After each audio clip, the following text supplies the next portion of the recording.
അതുപോലെ തന്നെ നമ്മുടെ official partner mermaid hotel Kochi, അതിൻ്റെ റെപ്രസെൻറ്റേറ്റീവ്സ് ഇവിടെ എത്തിച്ചേർന്നിട്ടുണ്ട്. മെർമെയ്ഡിനെ കുറിച്ച് പറയുകയാണെങ്കിൽ കലാകാരന്മാർ എല്ലാവരും ഇപ്പോൾ എല്ലാ മുൻനിര ചാനലുകളിലെ എല്ലാ ഷോകൾക്കും ഒരുമിക്ക എല്ലാവരും എഴുതാനിരിക്കും. നമ്മുടെ കുടുംബം തന്നെയാണ് മെർമെയ്ഡ്. അതെ അതെ. അപ്പോൾ ഈ കുടുംബത്തിലേക്ക് സ്വാഗതം ചെയ്യുകയാണ്. നല്ലൊരു ഗൈഡ് കൊടുത്തേ. ഞങ്ങൾ വീടുകളിൽ താമസിക്കുന്നതിനേക്കാൾ കൂടുതൽ സമയം ചെലവഴിച്ചിട്ടുള്ളത് അല്ലെങ്കിൽ റൈറ്റലിന്റെ ഓഫീസ് എന്ന് വേണമെങ്കിൽ പറയാം. അപ്പോൾ ഒരു സ്നേഹ സമ്മാനം, ഒരു മൊമെന്റോ മെർമെയ്ഡിനെ ഞങ്ങൾ നൽകിയാണ്. റൈറ്റലിന്റെ സ്നേഹ ഉപഹാരം. സെക്രട്ടറി ശ്രീ അനൂപ് കൃഷ്ണനെ സ്വാഗതം ചെയ്യുന്നു.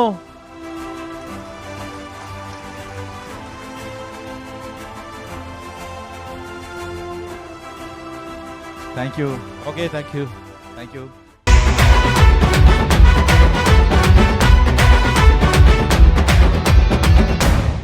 കണ്ണനുണ്ണിയുടെ മകനാണ് നമ്മുടെ ഞാൻ പറഞ്ഞ 2ാം സ്ഥാനത്തിലേക്കുള്ള പ്രൈസ് സ്പോൺസർ ചെയ്തിരിക്കുന്ന അനൂസ് ഹെപ്സിൻ്റെ ഒപ്പം കണ്ണനുണ്ണിക്കും വരാം, അനൂസിനും വരാം. വാ പ്ലീസ്, മോസ്റ്റ് വെൽക്കം. ഒരുപാട് വിശേഷങ്ങൾ പറയാനുണ്ട്. അപ്പോൾ എന്താണ് മോന്റെ പെർഫോമൻസ്, എന്താണ് മോൻ ചെയ്യാൻ പോകുന്നത് മോനെ? അതിനു മുൻപ് ഒരു പ്രത്യേക കാര്യം പറയാനുണ്ട്. നമ്മുടെ ഇന്ത്യയെ പ്രതിനിധീകരിച്ചുകൊണ്ട്, അതായത് റെപ്രസെന്റ് ചെയ്തുകൊണ്ട് ബാങ്കോക്കിൽ പോയി ഒരു വലിയ ഫാഷൻ ഷോയിൽ മോഡലാകാൻ പോകുന്നൊരു താരമാണ്. അത് ഇന്ത്യയുടെ അഭിമാനമാണ്, കേരളത്തിൻ്റെ അഭിമാനമാണ്, നമ്മുടെ ഓരോരുത്തരുടെയും അഭിമാനമാണ്. പിന്നെ നമ്മുടെ മീഡിയ സ്പോൺസർ എന്ന് പറയുന്നത് നമ്മുടെ സ്വന്തം മൂവി വേൾഡ് മീഡിയയാണ്. മൂവി വേൾഡ് മീഡിയ അതിൻ്റെ എല്ലാ ക്രൂസിനും ഒരിക്കൽ കൂടി നമ്മളുടെ ഹൃദയത്തിൽ തൊട്ടുള്ള കൃതജ്ഞത അർപ്പിക്കുന്നതോടൊപ്പം തന്നെ, അപ്പോൾ കണ്ണനുണ്ണി, എന്താണ് മോൻ അപ്പുണ്ണിയുടെ ഈ പുതിയ ഒരു വെഞ്ചറിനെ കുറിച്ച് പറയാനുള്ളത്? ബാങ്കോക്കിലേക്ക് എന്തിനാണ്? എല്ലാവർക്കും നമസ്കാരം.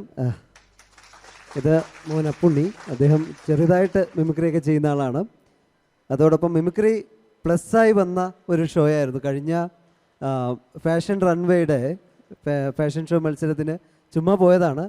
അദ്ദേഹം കേരളത്തിൽ നിന്ന് ഇന്ത്യയിലേക്ക് മത്സരിക്കാൻ യോഗ്യനായി. ഒപ്പം തന്നെ ഇന്ത്യയുടെ സെക്കൻഡ് റണ്ണറപ്പായി തായ്ലൻഡിൽ നടക്കുന്ന വേൾഡ് ഫൈനലിൽ 75 രാജ്യങ്ങൾ പങ്കെടുക്കുന്ന ഒരു ഷോയിലേക്ക് പോവുകയാണ്. അത് അഭിമാനത്തോടെ പറയുകയാണ്. അതിൽ നമ്മളുടെ മിമിക്രിയാണ് അദ്ദേഹത്തിന് ഏറ്റവും പ്ലസ് പോയിൻ്റ് ആയത്. കാരണം വെറൈറ്റി ടാലൻറ്റ് റൗണ്ടിൽ മിമിക്രിയാണ് അദ്ദേഹം ചെയ്തത്.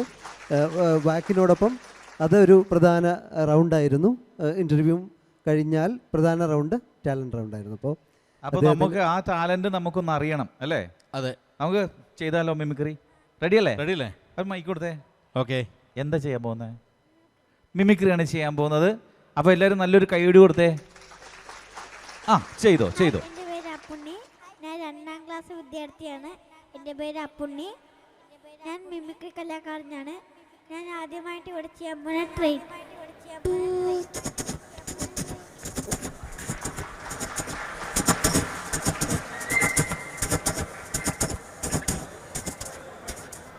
അടിപൊളി. നെക്സ്റ്റ് നല്ലൊരു കൈയ്യടി കൊടുത്തേ.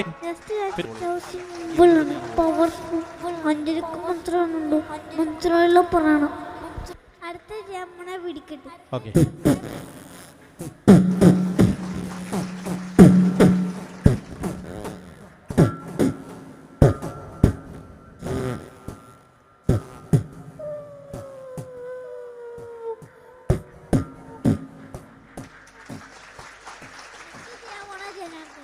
ജനാർദ്ദനൻ.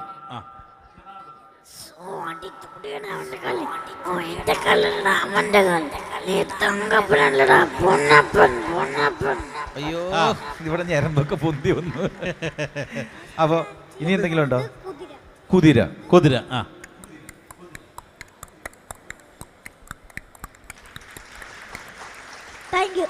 അടിപൊളി. അല്ല, തീപ്പെട്ടിക്കൂട് കുലുക്കുന്ന സൗണ്ട്. തീപ്പെട്ടിക്കൂട്.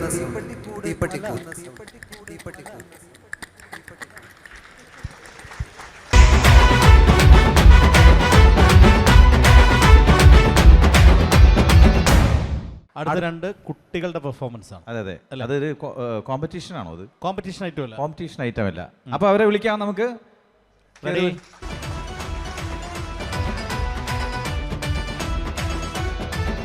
യെസ്, നമസ്കാരം. എന്താണ് മോന്റെ പേരെന്താണ്? നിരഞ്ജൻ. പേരെന്താ? നിരഞ്ജൻ.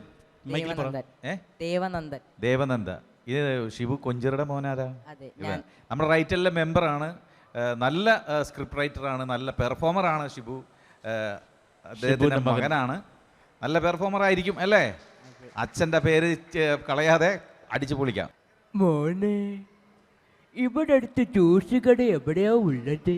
ജ്യൂസ് കട, ജ്യൂസിൻ്റെ കാര്യം പറഞ്ഞപ്പോഴാണ് അണ്ണൻ പണ്ട് സ്കൂളിൽ പഠിച്ചുകൊണ്ടിരുന്ന ടൈമിൽ പാർട്ട് ടൈമായിട്ട് ഒരു ജ്യൂസ് കടയിൽ ജ്യൂസ് അടിക്കാൻ നിൽക്കുമായിരുന്നു. ഏതണ്ണൻ? വർമ്മണ്ണൻ. വർമ്മയോ? അതാരാ? വർമ്മണ്ണനെ അറിയാൻ പാടില്ലേ? ഇതിപ്പോൾ ഒരുട്ടാ. നമ്മ പാക്കത്തെ വില നമ്മ കറക്റ്റാ പാത്താ തന്നെ നമ്മുടെ കടയിൽ ജ്യൂസ് കുടിക്കാൻ വരുന്നവർ ഹാപ്പി ആയിട്ട് ജ്യൂസ് കുടിച്ചിട്ട് പോകും. ഞാൻ സത്യമാ சொல்ற സാറേ, ചുമ്മാ ഹോബിക്കാക ജ്യൂസ് അടിക്കലേ. 100% പ്രൊഫഷണൽ. മനസ്സിലായോ? മനസ്സിലായി. ഇപ്പം മനസ്സിലായി, എനിക്ക് ഇപ്പം മനസ്സിലായി.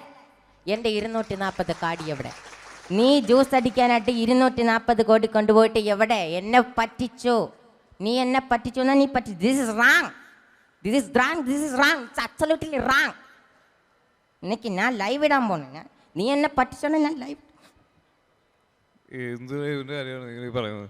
ഈ സോഷ്യൽ മീഡിയ സൈബറും ഒക്കെ അതിനെ നല്ല രീതിയിൽ ഉപയോഗിക്കാൻ പഠിക്കുക. അതിന് ചതിക്കുള്ളിൽ നിന്നും ഈ യുവതലമുറ രക്ഷിക്കുന്ന ചുമതല നിങ്ങൾക്കൊക്കെയാണ്. മനസ്സിലായോ?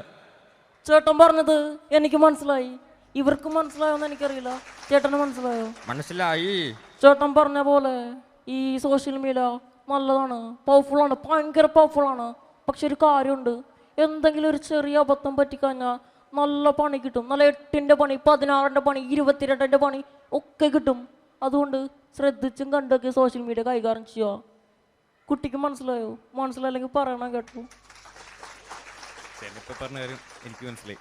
പണ്ട് എനിക്കൊരു കൂട്ടുകാരനുണ്ടായിരുന്നു.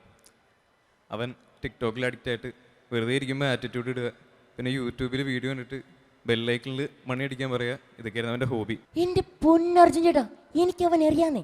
അവൻ എൻ്റെ വീടിനടുത്ത. അവനോട് ഞാനൊരു 100-110 തവണ പറഞ്ഞതാ മണിയടിക്കില്ലേ മണിയടിക്കില്ലേ മണിയടിക്കില്ലേന്ന്. അവൻ ഒരു കാരണവശാലും കേൾക്കൂല.